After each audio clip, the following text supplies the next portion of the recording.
And I thought, because it's been a while, I'll give the instructions the Buddha gave for the mindfulness of breathing. And for those who are relatively new to the Sunday morning practice group, we spent many months in the winter going through these 16 steps. We won't go through all 16 this morning during the guided sit, but maybe through the first 12 or so. And it's just a really powerful map, probably the most comprehensive meditation instructions that the Buddha offered in his 45 years of teaching back 2,600 years ago. So the first thing is to find what feels for you like a stable, grounded, relatively upright, relatively still, and importantly, relaxed sitting posture. And I don't expect that's always so easy for us, but we do the best we can.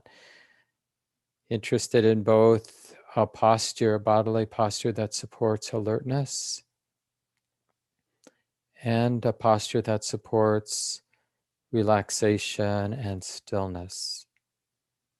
So just see what that might feel and look like for you this morning as you come into the experience of the body. And we just do our best to establish mindfulness to the fore. And establishing mindfulness using the body, what that means is that we're remembering that the experience of sitting is being known moment by moment. It's actually quite simple, but that doesn't mean it's easy because of our habits. So just remembering there is this sitting body, and even more particularly, there is this breathing body. And we choose to be interested in the ordinary sensations of breathing in and the ordinary sensations in the body of breathing out. Wherever those sensations, that experience of the breath is most clear for you. So we're exercising a very particular muscle, we could call it wise attention, in the sense that we're choosing to pay attention to this ordinary process, the physical sensations of breathing in and breathing out. Feeling it perhaps as touching in the nostrils as the air comes in through the nostrils and goes out through the nostrils. Or some of you will mean feeling the rising and falling of the abdominal wall.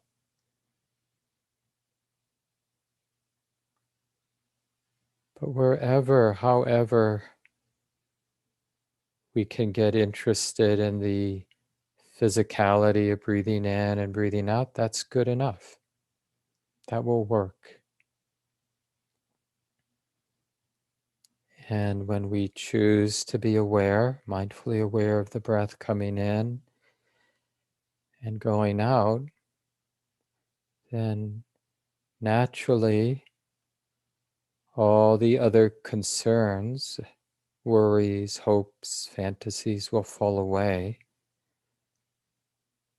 because we're bringing this full, curious, non-judging attention to this ordinary experience, the physicality of breathing in and breathing out.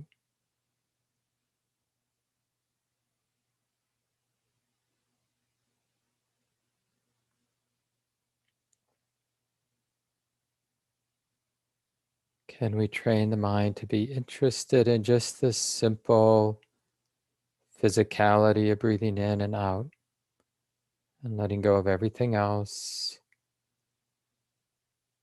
Tracking that ordinary experience from the moment of the in-breath begins all the way until the moment the exhalation ends, and then beginning again. One breath at a time.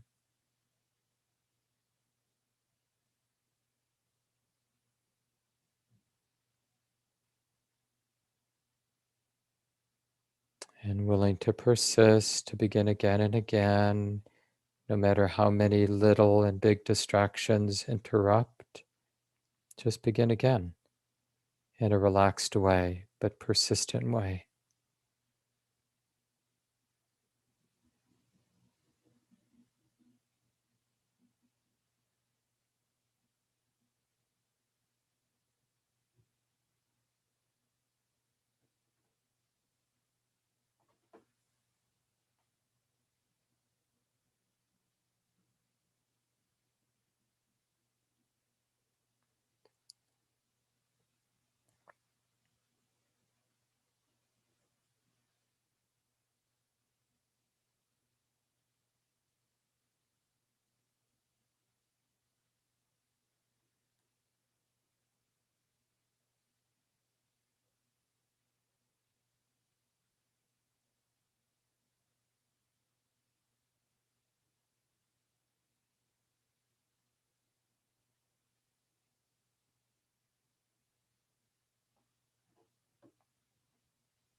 Really learn how to be interested in something that's ordinary,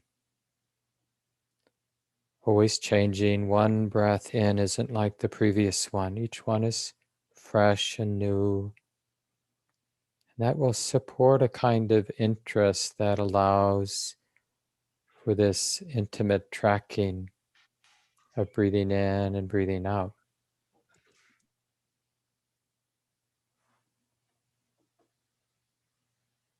So there's no gaps in the continuity of present moment awareness.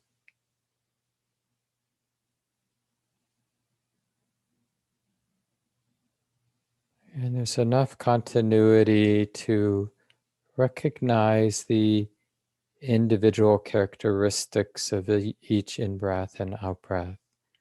If it's a little longer or shorter or rougher or smoother.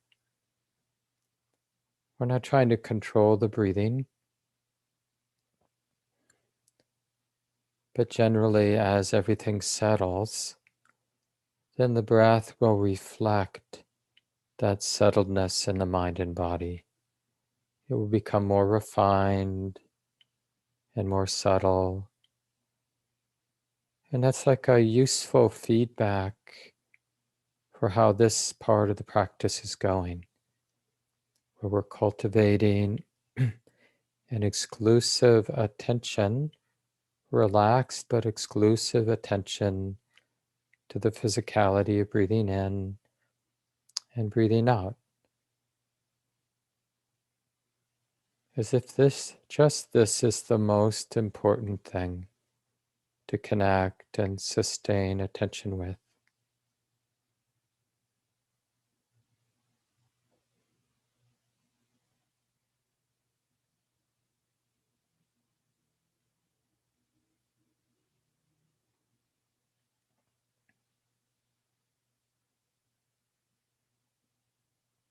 And you know that you're building some momentum when the wisdom recognizes an inner pleasure that comes when the mind becomes more continuous and more simple, simply aware of the breath coming in and going out. In the mind, the heart begins to unify in or around this simple knowing of the breath. And that feels good in an inner way.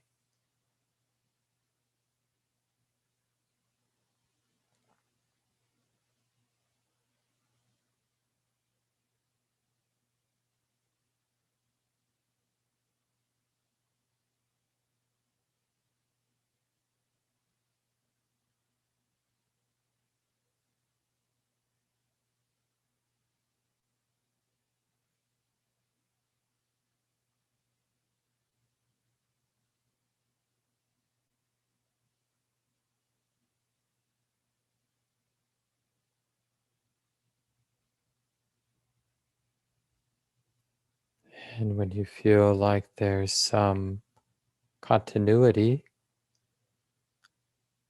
the Buddha instructs us to begin to cultivate a more inclusive awareness of the whole body. Breathing in, experiencing the whole body just as it is,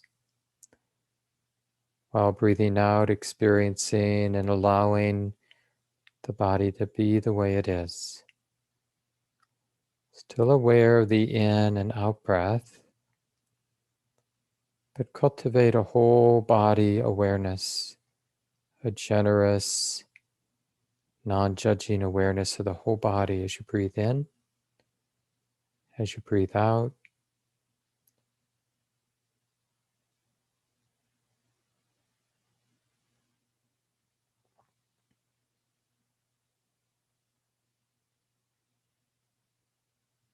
And this integration of body and mind should feel good, even if some of the sensations that are being known are unpleasant, like tension.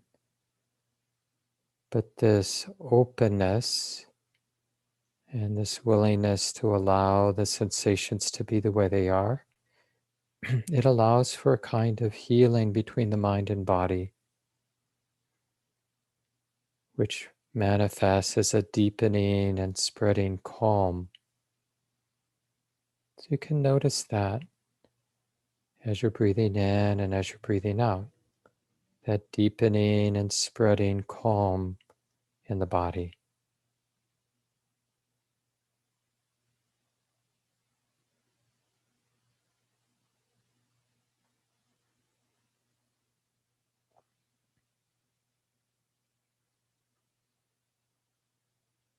Simply by cultivating whole body awareness as you breathe in, whole body awareness as we breathe out.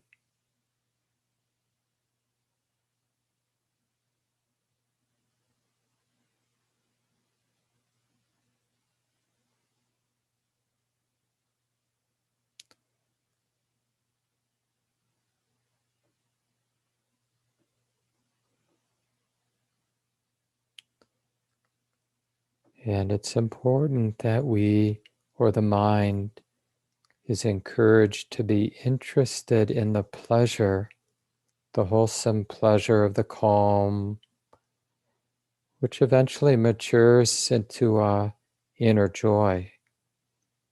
And so the fifth instruction, the Buddha invites us to experience that inner joy as we're breathing in, and to know or experience that inner joy as we breathe out.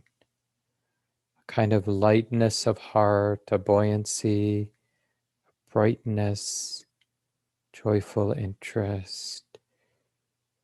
And this will balance the tranquility so we don't fall asleep.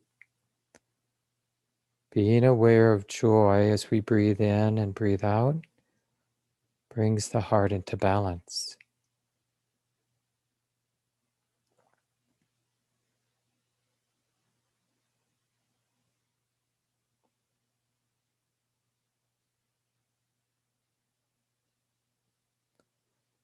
And if you need a little support, just repeat the word joy as you're breathing in, silently in the heart, and then repeat it again as you're breathing out. Just a simple reminder to be interested in joy even if initially it's quite faint, doesn't dominate one's experience. That's okay.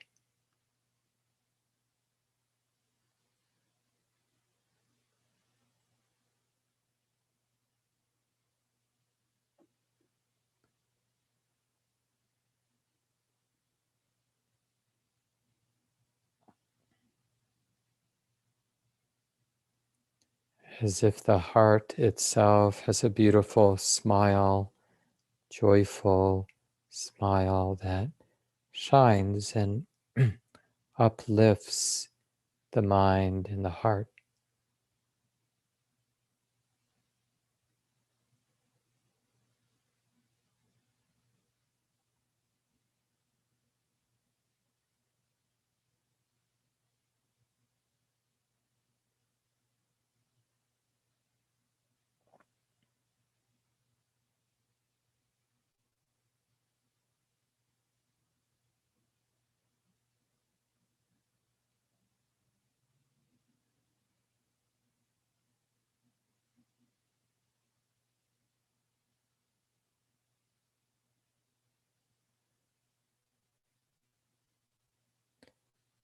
And the joy has a generous and expansive and healing effect on the mind. And it matures into a more resonant happiness we can call ease or ease of the heart, has the flavor of contentedness. Very beautiful emotional relaxation, easeful relaxation of the heart. As you're breathing in, as we're breathing out, the Buddha invites us to keep ease of heart in mind.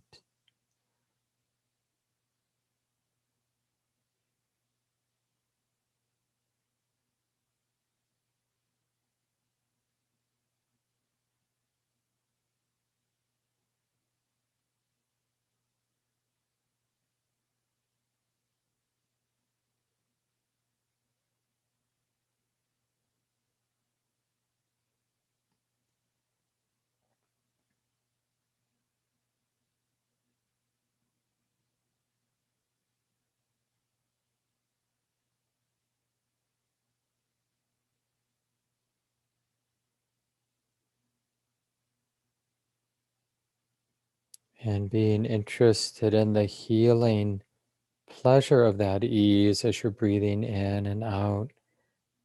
And any other perceptions and thoughts and feelings that are there. Just be aware of the activity of the heart as you breathe in, the activity of the heart as you breathe out. And this is the heart, the mind that has been affected by ease, this healing ease.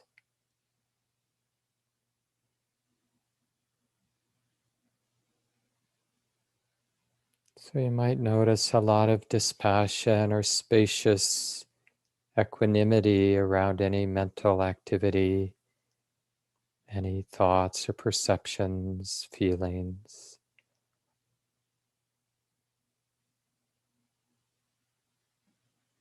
Not so pushed around by mental activity, which tends to quiet everything down. This non-attachment to thought tends to really quiet the thinking mind naturally. So you can notice that quieting of the mind as you breathe in, the quieting of mental activity as you breathe out. This is the natural result of being aware of the ease and how it tranquilizes all of the mental activity.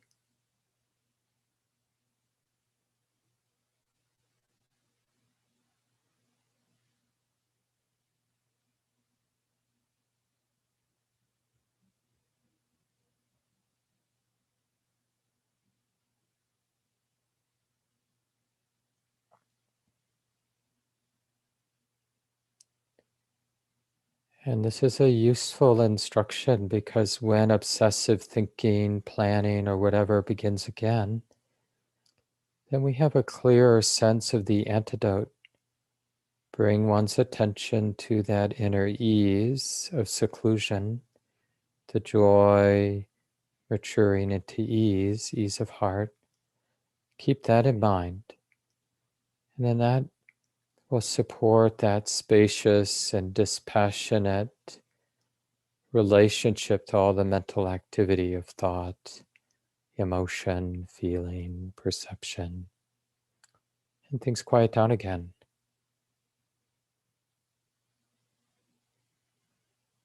This is an essential meditative skill we're learning.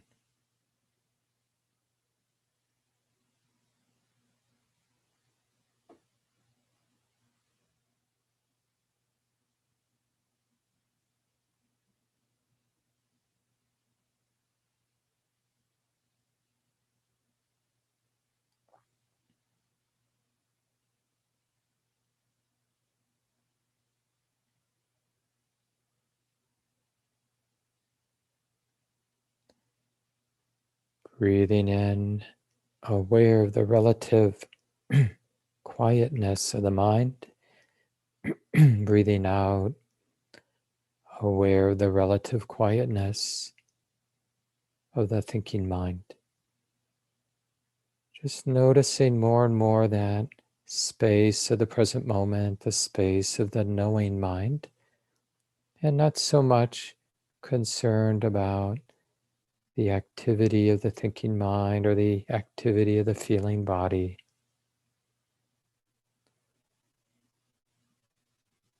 So this ninth instruction the Buddha gives, breathing in, experiencing the space of the mind, the space of the knowing mind. Breathing out, experiencing, acknowledging the space of the knowing mind, which is really the same as the space of the present moment, here and now.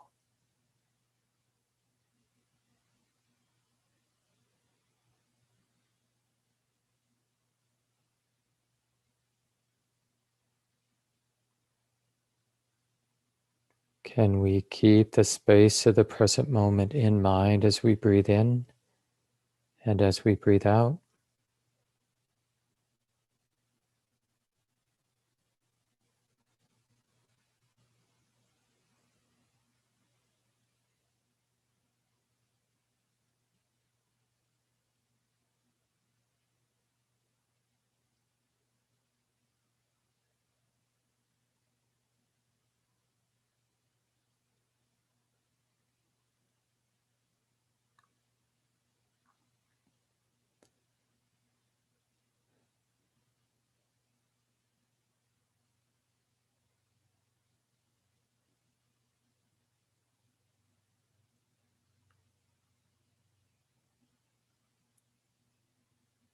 So it's a very, very particular training to really appreciate the capacity to keep something quite subtle in mind. Not so much what's happening, the activity of the body or mind, but the space of the present moment itself, the space of the mind itself. And to keep it in mind while we're breathing in, as we're breathing out.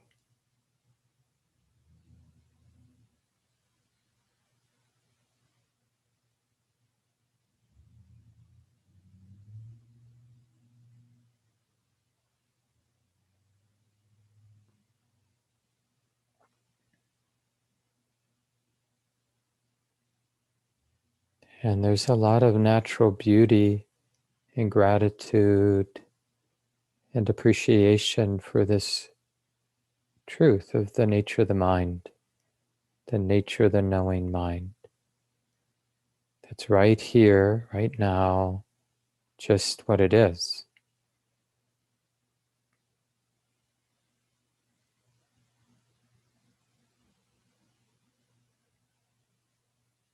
So So allow there to be a very pure devotion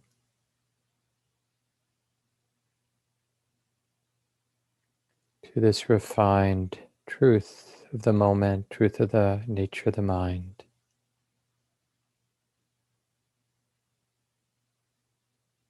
And appreciating the silence and stillness and the peacefulness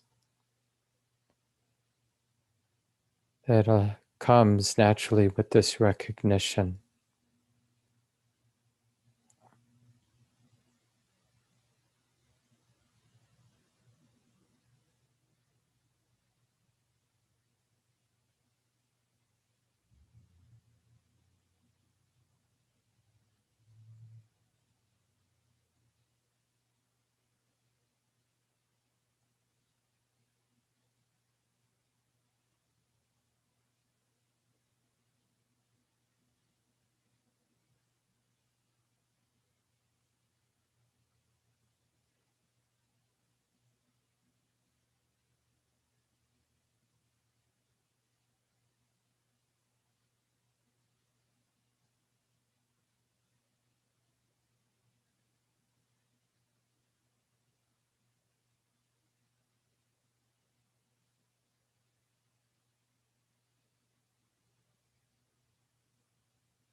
This peace is real, it's just very subtle. So it takes some training to be able to keep it in mind. Because our mind has a deep habit to go to more gross and concrete, accessible objects of attention. So let's really do this training. Breathing in, keeping in mind this space, this peaceful, still, empty of drama space of the mind, the heart, as we breathe in and out. And we'll continue in silence for about 5 more minutes.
And take a moment and adjust your body and stretch a little if you need to, whatever works for you.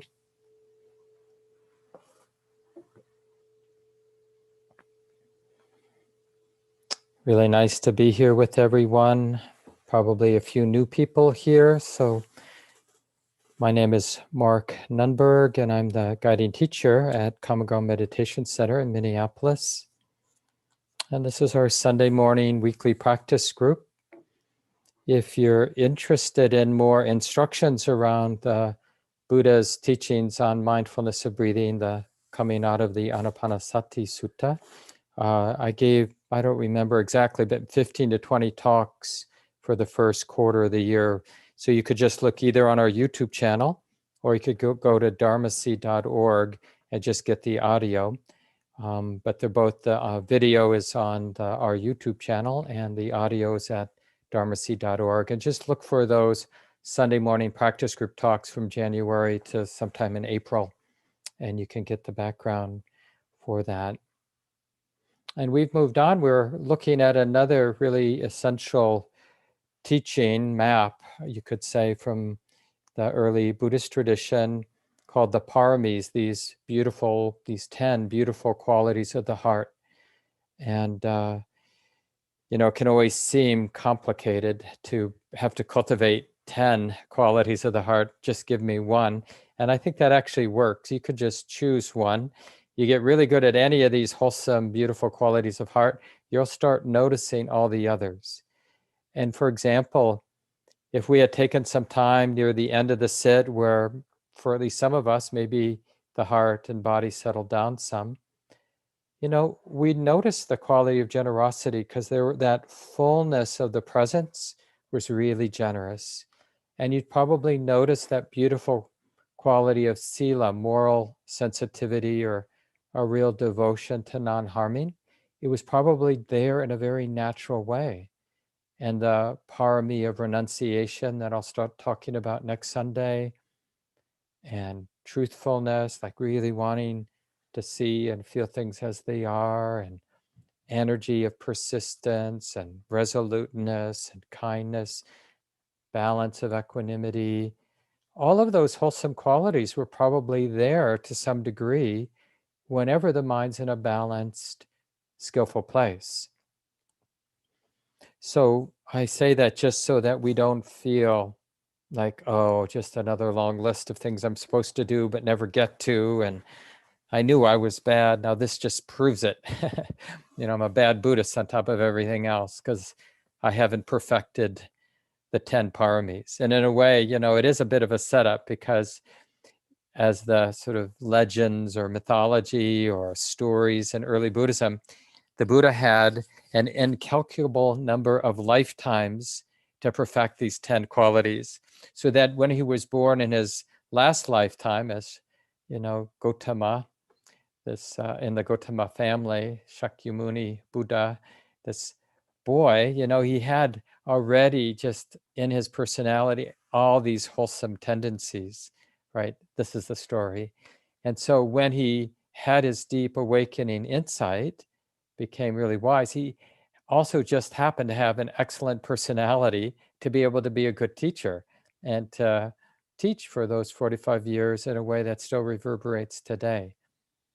So in a way, these are the, traditionally these 10 beautiful qualities. If you want to become a Buddha, before your deep insight, right, you can become awakened and still haven't perfected your personality and have all these wonderful qualities that will allow you to teach in effective ways. You can just be an ordinary awakened one. But if you want to be a Buddha, you need to really work on these qualities. But for us, just as an ordinary person trying not to live such a stressful life and not contribute to the stress and suffering of others, this is how we turn the corner from thinking that the only way to experience happiness is for me to get something that I want, right? Or get rid of the pain that's in my life. And I think I mentioned this 2 weeks ago when I taught last, that it's a real change of allegiance from where we look for happiness. And when we start cultivating these 10 beautiful qualities of the heart, it really represents this new allegiance, like more than having a lot of good stuff, more than getting rid of all the irritants in my life, my refuge for happiness, and I'm just talking about ordinary human happiness, not some lofty, even lofty spiritual awakening now. I'm just talking about feeling good. And it's this realization that feeling good on the inside is a much more trustworthy pursuit than feeling good on the outside, in the sense of bodily comforts, or whatever it might be, even safety. And feeling good on the inside means that when I check in with my heart, I don't have remorse, right? I have these wholesome states of mind, wholesome states of heart that are subtle but deeply satisfying in a world where outer comfort is not dependable. We might have this for a while or that for a while, but you probably have noticed things keep changing. Seems especially rich now for me, just in terms of friends and community leaders that are just facing really difficult circumstances. And just that powerful reminder that anything can happen anytime. And so if we're dependent on our health, I mean, just a simple example, I think I mentioned a couple of weeks ago. I mean, I've been generally pretty healthy in my life. And I was playing Frisbee on Memorial Day and I ran into a steel light pole and smashed my thigh in a real way. And I just have had so much physical pain, especially at night, in a way that I've never had before. I've had, normal, ordinary exposure to physical pain and illness, but nothing extraordinary. And this is, on the really light end of an extraordinary injury. I mean, I could still walk, I could still get around. It just really hurt. And it's just now, after almost 3 weeks, starting to yeah, it's totally tolerable, the pain now. But for the first couple of weeks, it was really there. And this is just a tiny thing compared to what other people are dealing with, whether it's financial insecurity or cancer or whatever it might be. Oppression of one kind or another, being taken advantage of. So part of what motivates us to pursue these beautiful qualities of heart, there's sort of there's two draws. One, they're very protecting. And two, it's like the direct, immediate way to tap into the pleasure of a wholesome mind, a wholesome heart. It's a very real thing. In our ephemeral, changing, and uncertain world, it's like it's much more stable for this heart to be grounded in non-stinginess, generosity, grounded in this moral sensitivity of not being devoted to not causing harm, not planting seeds for my own or others' suffering. Like, that's a much more nimble and resilient place of happiness than having a lot of money in the bank, or any other number of ways that we might pursue, and we will pursue that relative happiness of financial security and having some good friends and keeping the body healthy as best we can, because all of those things aren't entirely in our control. And nor is even our inner qualities, these wholesome qualities, because we all come with our own habit energy, but we can become really competent at keeping, you could say, the eye on the prize. Like here, the prize is wholesome states of mind. And as a kind of human spiritual challenge, when we wake up, we can recommit. Okay, it's relatively easy, as Sylvia Boorstein tells this joke, well, so far today, I've kept my eye on the prize. I've been abiding in states of generosity and kindness and patience and wisdom, but pretty soon I have to get out of bed. and I have to deal with all the other people in my life and my body and all this, and it's going to be more challenging. So this is when, the joke is now, when things are really easy, but then we have to live our life. We have to deal with all the relationships and all the power dynamics that exist, even in the relationships with those we love the most. It's all navigating, our cultural and our specific genetic conditioning, like, for example, in this body with testosterone and the cultural conditioning around being a white male, there's like a lot of baggage to that I have to learn how to sense and be aware of. But one of the things that is more available is to value any of these 10 wholesome qualities. So I'll just go through them again so you're better able to keep them in mind. There's generosity, right? The non-stinginess, the fullness of how we're showing up moment by moment. Even when we're meditating, we can meditate in a stingy way, which doesn't really work, or we can meditate in a full, wholehearted, generous way. There's this, sila generally gets translated as ethical conduct or morality, but it's really this sensitivity of our heart that cares about not harming ourselves or others. This profound sensitivity. And really, we relate to that moral sensitivity with a lot of integrity, like, this sensitivity really matters to me because it protects me. And I think I mentioned the Buddha calls the sensitivity the guardian of the world. Like, without it, we're screwed, basically. Without this moral sensitivity, we can justify pretty much anything, as we humans do in moments, and then we pay a long-term price because we said something we shouldn't have said, or we didn't speak up when we should have spoken up, or we did something we shouldn't have done, or we refrained from doing something we should have done, right? So in these ways, then, because I wasn't valuing this moral sensitivity, I wasn't listening to the moral heart, the heart that knows when I'm planting seeds for more suffering in the world, or when I'm planting seeds for healing in the world.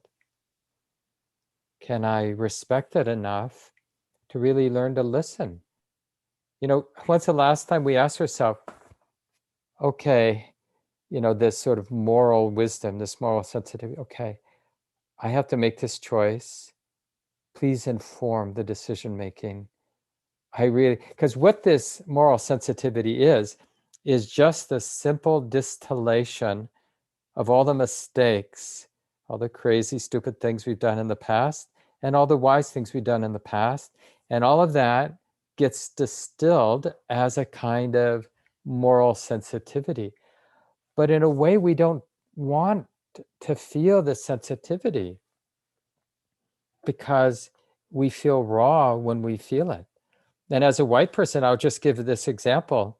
And just, there was a beautiful block party just a block away from where I live, sponsored by Until We Are All Free and Humanize My Hoodie. Some of you might remember that organization because we had Jason Soul, who started that, speak at Common Ground, I think it was in November. And then the Birchwood Cafe, one of our local institutions in our neighborhood here, sponsored this great block party. And mostly Black folk doing beautiful music and poetry and really powerful speeches. And as a white person, I felt that moral sensitivity, like, oh yeah, there's a group of my fellow folks, citizens, community members, who are reverberating with a lot of injustice and pain that I've had the privilege to be mostly oblivious around most of my life. And so it's like this choice we have to make. Do I want to stay attuned to that moral sensitivity, or do I prefer to be ignorant? And we only prefer to be ignorant when we're ignorant. When we actually ask that question from a place of being sensitive, nobody consciously chooses to be numb and in denial and unaware. We only make that choice to be numb, in denial, and unaware when we're unaware of the consequences of what that is. So this is really about what we've been talking about the last 2 weeks I spoke, and today will be the last day. We're talking about sila, moral sensitivity. It's really this, we want to have it almost this sensitivity, which is raw and often unpleasant in the sense of it's giving us feedback all the time. And because we live in a world that is these reverberations of power, taking advantage of its power to keep its power, right? That's always the way it is, and probably maybe always the way it will be. It will be just a question of whether power sees the big picture ever. So that when power sees the big picture, then we realize, you know what, we're in it together. And it won't feel good if my well-being comes at the expense of your well-being. That won't really be my well-being, will it? But when I'm willing to be numb and in denial and unaware, we imagine that my well-being is great, even if it comes at the expense of your well-being. And it will never be perfect because this world is life eating life, right? So I'm not one of these people who imagine some utopia where everything's roses or something like that. But I paid attention enough to realize that that moral sensitivity is a really trustworthy place for happiness, for well-being. Caring is better than imagining that I don't care or pretending. Really, it's a kind of diluted pretending that it doesn't matter, it's not my problem, I didn't make that happen, that's their karma, or whatever we might think about the suffering around us. And this is the I always joke about the warning sign we should have on the building or at the beginning of our Zoom programs, warning, if you follow these teachings from the Buddha, you're going to become a more sensitive human being in all kinds of ways. And you will find that really hard to bear.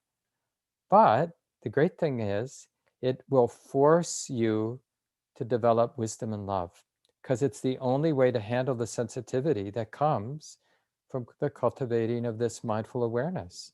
We become profoundly sensitive. We feel everything.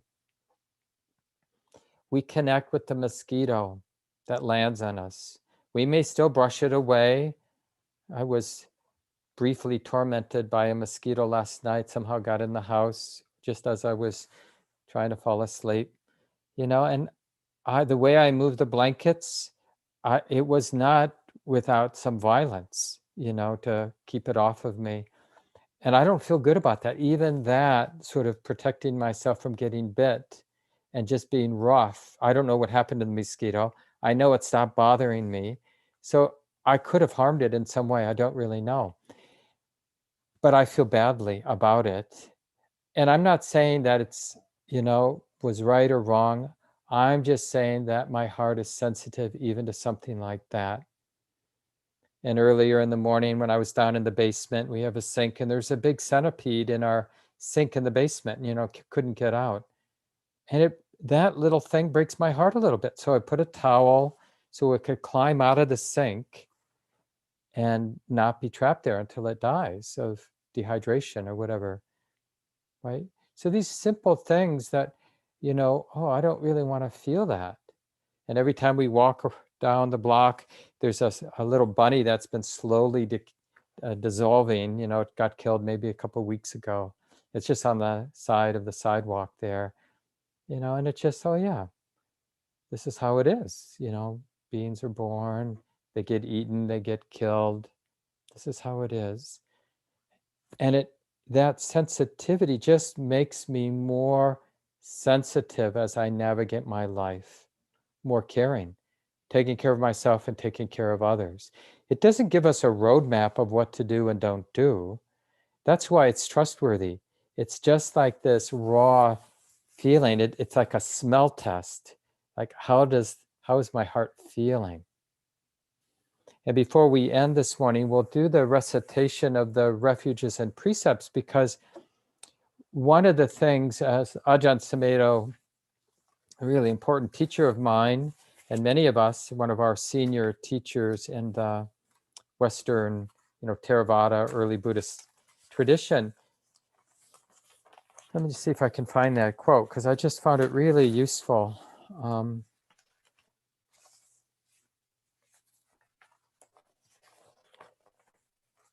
Oh, here it is.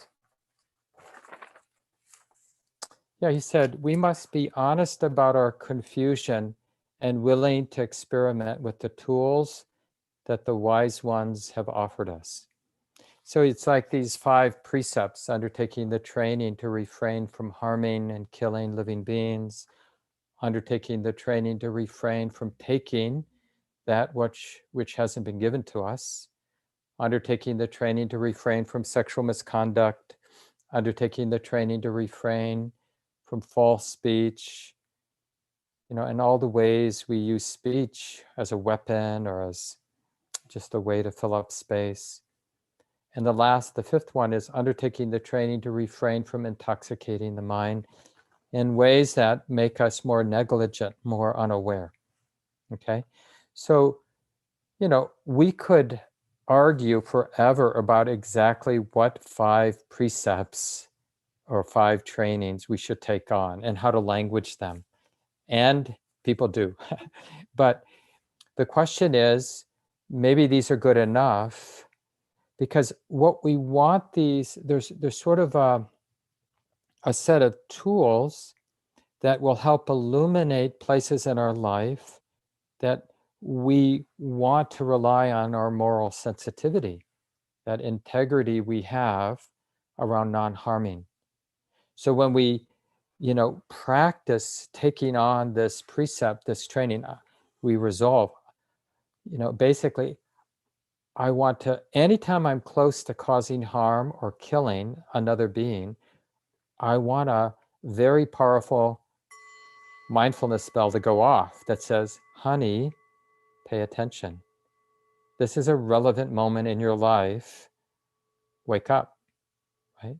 Anytime I might be taking more than my share, or unaware how by me taking this, by me consuming this, harm is being caused, I want to wake up.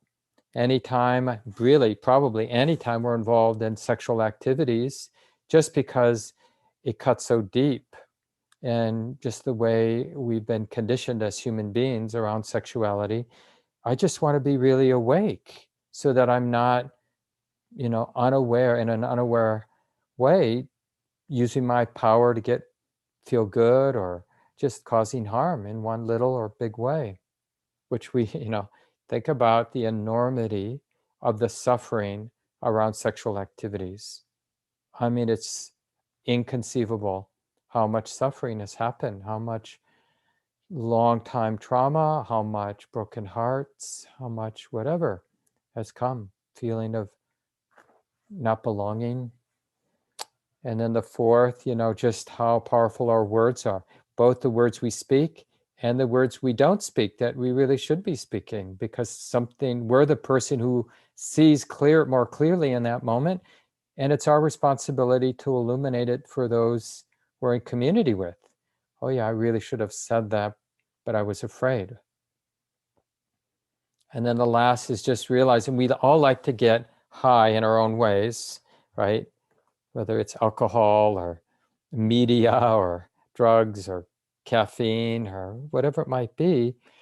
But the more we value moral sensitivity, then we're willing to change our behaviors so that we're not doing anything that covers up the raw sensitivity of our moral heart, because we don't want to make mistakes, cause harm, because we were negligent or because we covered up, we got drunk or whatever.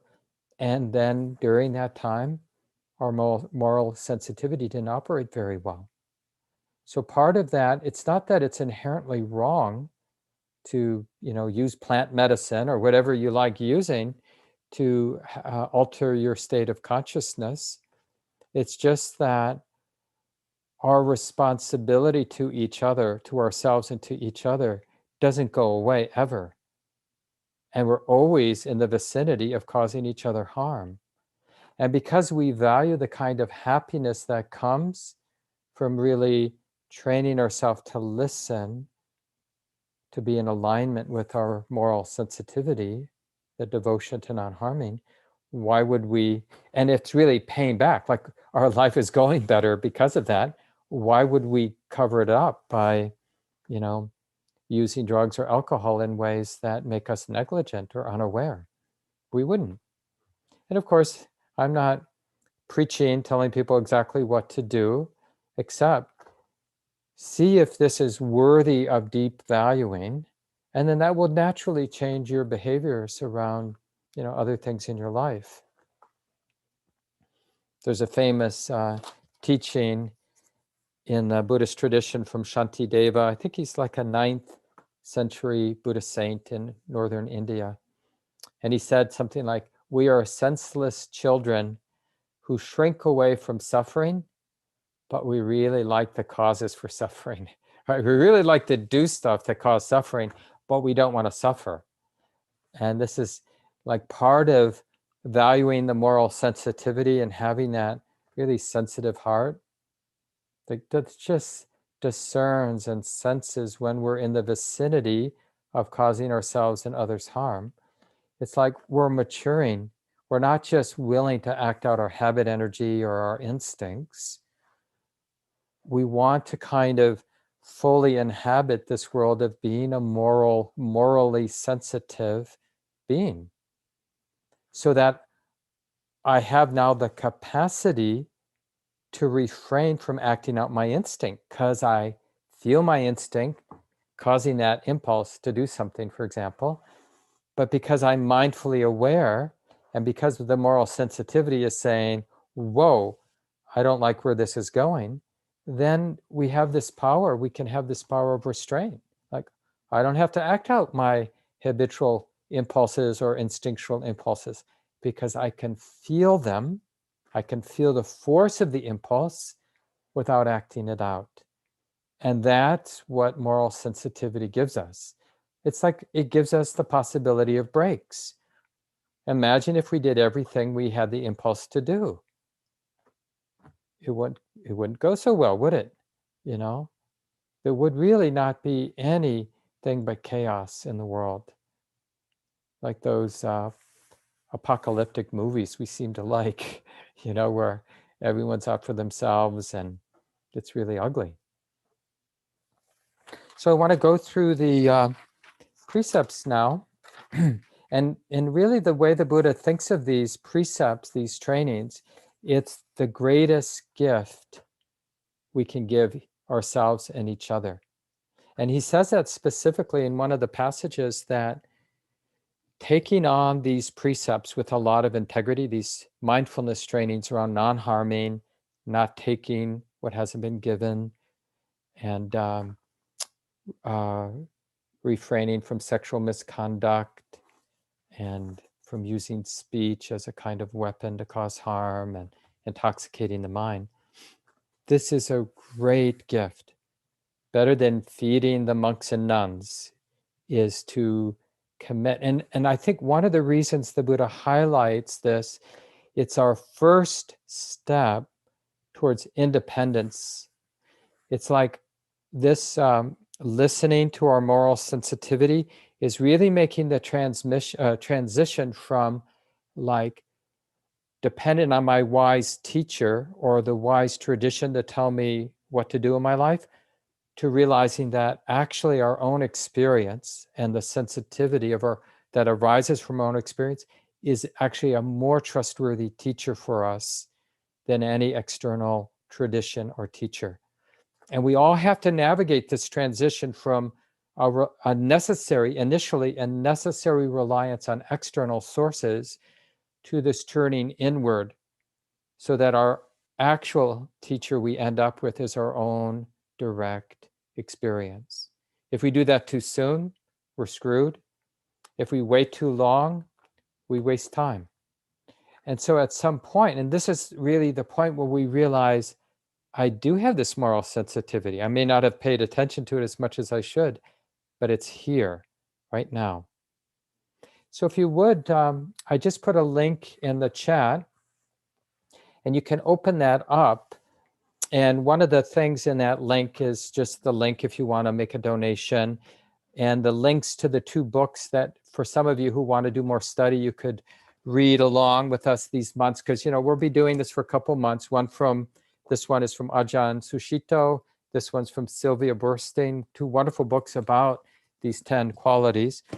But the top link is for the Common Grounds precept, Refuge and Precept ceremony or recitation. And we do this every solstice and every equinox. So this is the time, and it fits nicely with the talk this morning. So we'll just do this recitation together online.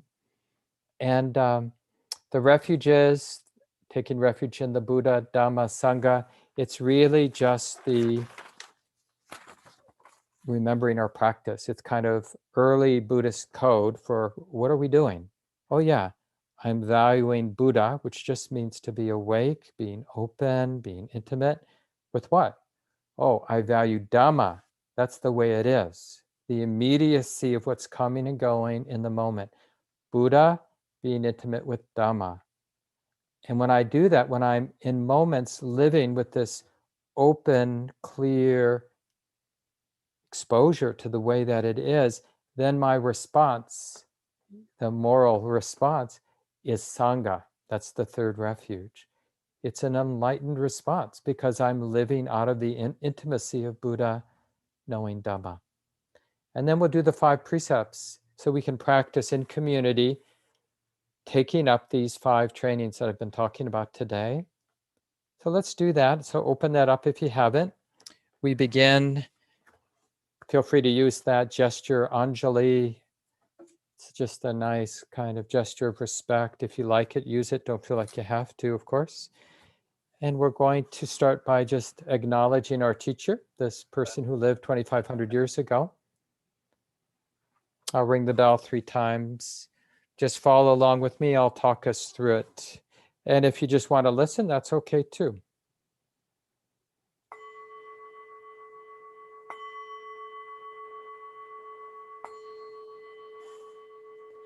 So first we acknowledge the Buddha, homage to the Buddha 3 times.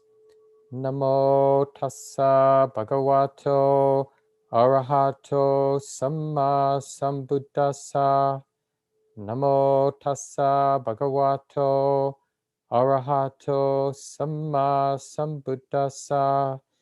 Namo tassa bhagavato arahato samma sambuddhassa.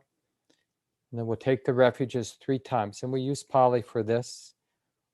Buddhang saranang gacchami, Dhammang saranang gacchami, Sanghang saranang gacchami, Dutiyampi. And that just means for the 2nd time. Buddhang saranang gacchami, Dutiyampi, Dhammang saranang gacchami, Dutiyampi sanghang saranang gacchami, Tatiyampi buddhang saranang gacchami, Tatiyampi dhammang saranang gacchami, Tatiyampi sanghang saranang gacchami. Now you can turn the page or scroll down to the precepts, and we'll do the 5 precepts. We'll do the Pali. I'll chant the Pali, and then we'll read the English together out loud. Of course, you all will be muted. And then we'll take 30 seconds or so, and you can read the comment that's quoted underneath. That's from Thich Nhat Hanh, a very respected elder from Vietnam originally, who's taught in the West for a number of decades, and now is quite old, back in Vietnam. And it's just his reflections on each of the 5 precepts. So let's do the first precept, first in Pali. Panati pata where amani sikapadang samadhyami. I undertake the training to refrain from harming living beings. And just reflect for a few seconds on what that might feel and look like, or read what Thich Nhat Hanh wrote.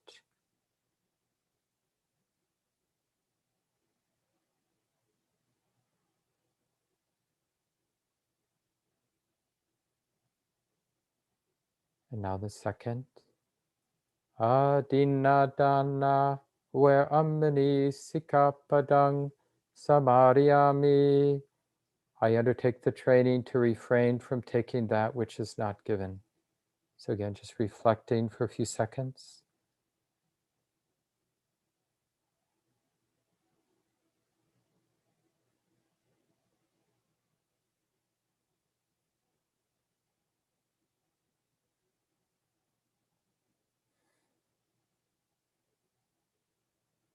And now the third. Kamesu michachara where amani sikapadang samadhyami. I undertake the training to refrain from causing harm through sexual misconduct. So a little reflection now on what that looks like in our lives.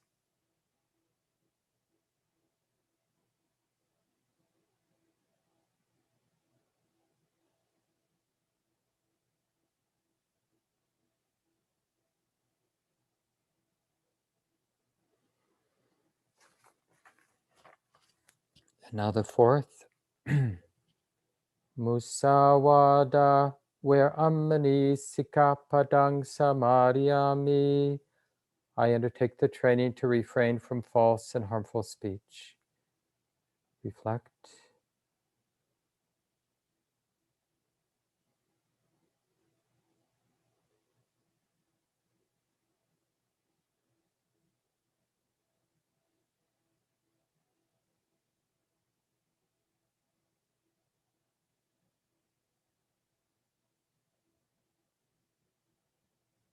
And now the fifth. Sura Maria Majja Pamada Tanna where amani sikapadang samadhyami. I undertake the training to refrain from the misuse of intoxicants.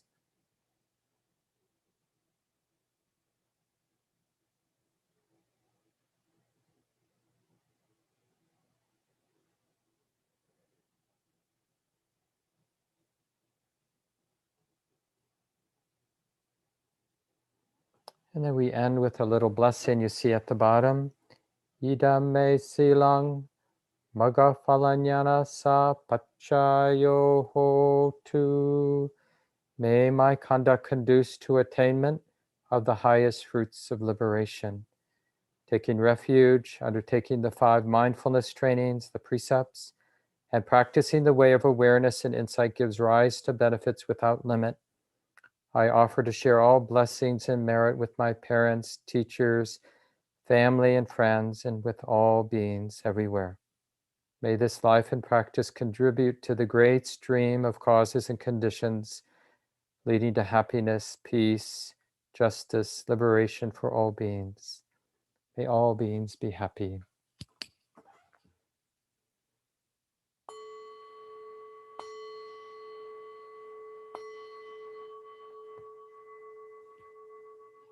So just as encouragement to work with these 5 trainings, these 5 precepts, and really commit as a kind of outer symbol of this growing, deepening moral sensitivity, because they'll illuminate those places in life. That's really what they're there for.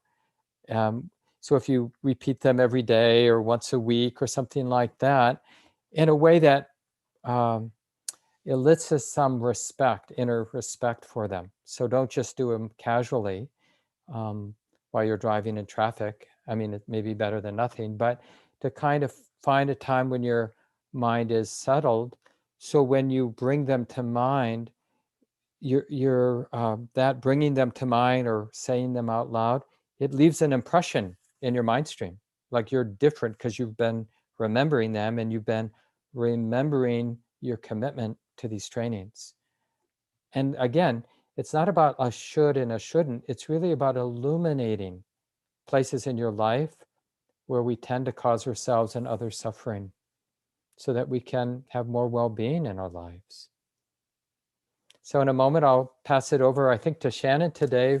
For those who can stay for the small groups, please stay just for a few moments at least while I cover some announcements, because there's a lot in motion. So it's specifically about this Sunday morning group.